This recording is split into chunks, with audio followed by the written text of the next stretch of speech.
Hello 8th graders, if you're watching this video, you are watching for potential and kinetic energy.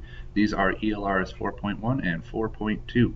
In class, we've already talked about some of the review from 7th grade about what potential and kinetic energy are and how they change from one to the other. But in this video, we are going to be applying numbers to these things and talking about how we actually calculate the parts of kinetic and potential energy. So just to kind of recap where we've been, in 7th grade, I know that you've talked about a situation like this where the car is going around the track or there's a car on a hill, if it's even more simple than this. But I want you to notice as the biggest takeaway that the total energy for this car never changes from 100. So sometimes it has more potential and less kinetic, or more kinetic and less potential. But if you add up those two energies, it always equals the same amount. So this car is not losing any energy, it's just moving it from one place to the other. Before you keep going with this video, I would like you to please pause it and add an arrow on your paper for where the potential energy is the greatest, where the kinetic energy is the greatest, and a spot on the track where the car has both. So if you're still watching this video, you should have drawn some arrows that look something similar to this. So the potential energy is the greatest wherever the car is at its highest point. The kinetic energy is the greatest wherever it's moving the fastest, and it happens to be at the lowest point on this track because the potential turned into kinetic. And there are multiple places where it has both potential and kinetic, and so that's a spot where it's not all the way at the bottom, but it's also not all the way at the top, so it's somewhere in between. It's going to have both types of energy, like right there. So now we're going to move into the 8th grade level material for the same topic. So we're going to answer the questions: how do we calculate the energy? That's these two ELRs. And this is going to set us up for a few days from now for when we talk about, well, why is it important to know the parts and pieces of these equations? Why is it important to know how much energy this car has at a certain spot? And that's the next ELR. So we need this ELR to be able to tackle that one. So let's get started. On your paper, you have a few blanks to fill in for potential energy, and we're going to be talking about something called gravitational potential energy. And that may not make a lot of sense to you yet, because probably the only type of potential you've heard of before is gravitational potential energy. But potential energy is just any energy that is stored up. And we talked very briefly in class about batteries and how they store energy. But they don't store energy because of gravity. They store energy because of the chemicals that are in them. So there are different types of potential energy. We're just going to focus on the gravitational kind. So the energy that comes from gravity pulling on stuff. And so on your paper, there are some blanks. The reason that this red mass has potential energy is because it has three things. So three things have to be true in order to have potential energy. It has to have mass, there must be gravity, and it has to have a certain amount of height. So this meets all three requirements, and we put that into the equation like this. So this is the equation for how we calculate potential energy. It's mass times gravity times height. And we need the units for these things. So we measure all units of energy in joules. So it's with a J-O-U-L-E-S, and it's a capital J. We're going to measure both potential and kinetic energy in that unit. So we're going to get very familiar with that unit. And then the rest of these are things we've seen before. So mass is in kilograms, gravity is in meters per second, and it's still 10. I mean, we're rounding to 10. It's actually slightly less than that, but we're going to say 10 for our class. And then the height is also in meters. All these things we've seen before. So no new units except for joules when we multiply all three things together. So here's how we're going to use this. We're going to work two questions together, and then you're going to do some practice on your own. And so the first one is if the mass in this picture, the red mass, is 50 kilograms and it was raised up 6 meters, that looks about 6 meters, how much potential energy does it have? So this is just simple plug and chug. So we take out our letters and we plug in what we know. Mass is 50, gravity is 10 on this planet, and the height is 6. And then we just throw it into a calculator, and we're going to get 3,000 joules, 50 times 10 times 6. But what happens to the potential energy if we start messing with things? That's the next question that we're going to ask, and this is where stuff gets a little bit more interesting. So what happens if we cut things in half? And we'll talk about doubling here in a second too. So let's work these two things separately. Let's talk about if we cut the height in half first. So before we get going, I would like you to please pause, and you don't have to write a thing down, but pause the video and make a quick guess in your mind. what's going to happen to this amount of energy if we were to cut the height in half? Similarly, what's going to happen to the mass if we cut, or what's going to happen to the energy if we cut the mass in half too? So let's check it out. So we're going to take the exact same stuff, except we're cutting our height. So remember, it was 6. We're cutting the height in half. Now it's 3. Plug and chug. We get half the energy. So I bet you predicted that. Half of the height, half of the energy. That's pretty intuitive. Let's check to see if mass works the same way. So we're going to do the exact same thing, except this time we're going to change the mass and leave the other two the same. So the mass was 50. We cut it in half to 25. Throw it into a calculator, and we get the same answer. So if you cut mass or if you cut the height in half, you're going to get half the energy. And I bet you're pretty comfortable with that. So based on that, you have a place on your paper. Make a prediction. What do you think would happen if you doubled or quadrupled, that's multiplied by 4, the mass or the height? Write down on your paper, pause this video, and write down what you think will happen, and we're actually going to check in on that in a little bit. Okay, if you're still watching, you have made a prediction, and now we're going to do a little bit of practice. So here's what we're going to base our practice on, this picture on your screen. Suppose there are 2 shelves. There's a coffee cup and a cat sitting on the highest one, and it's 2 meters above the floor.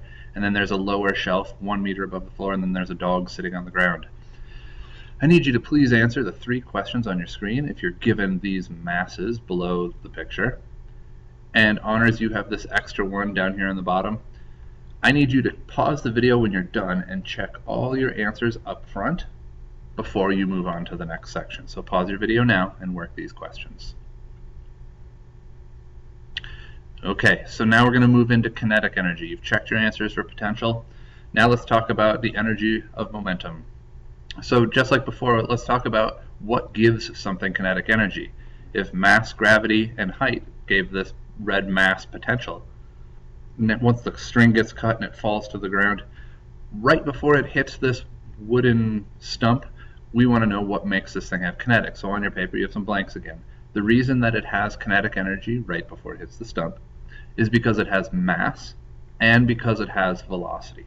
So remember, that's what it took to have momentum, and that's why we call this the energy of momentum.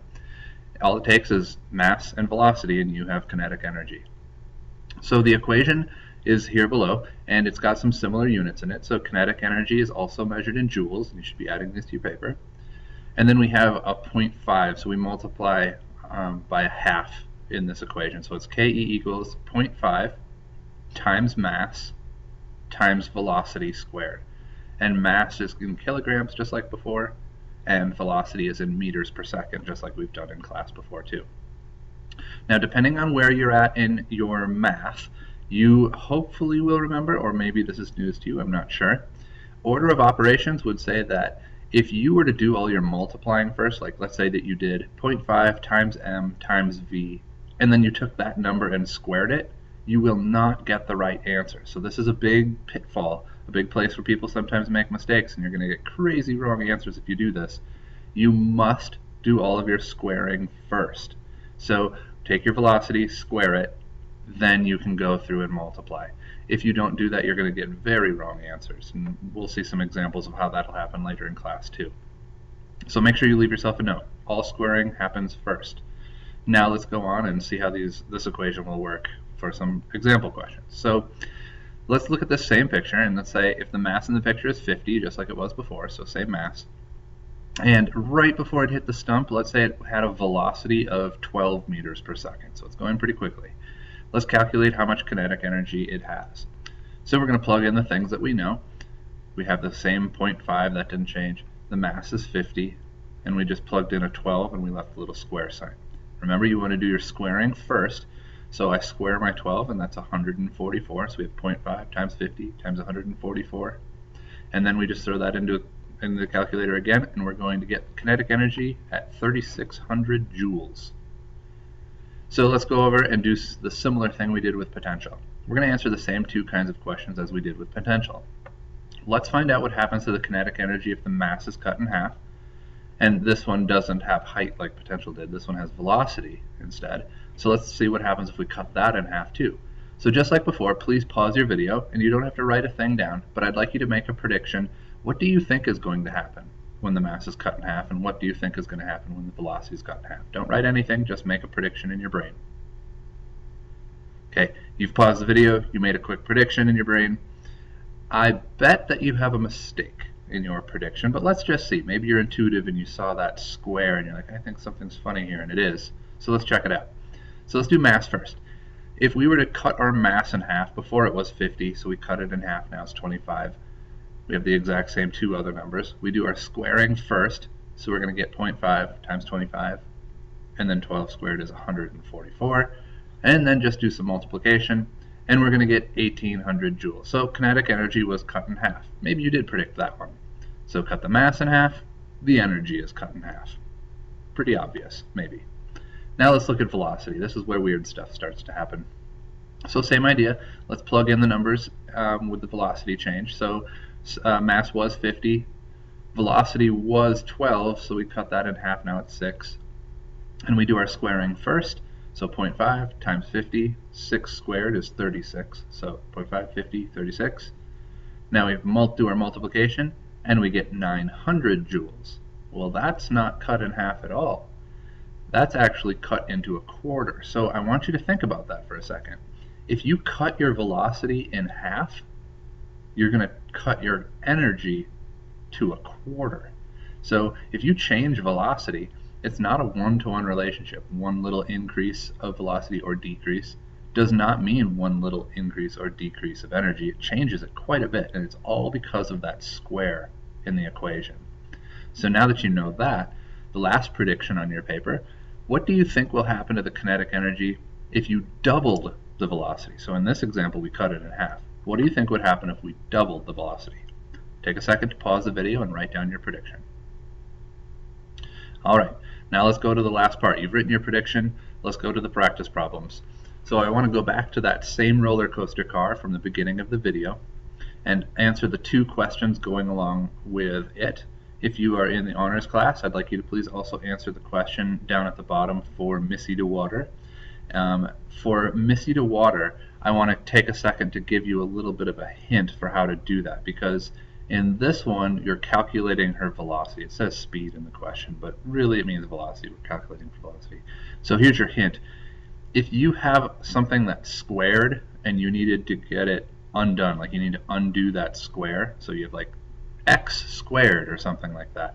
In order to make it just x, what you have to do is you have to do the square root of it.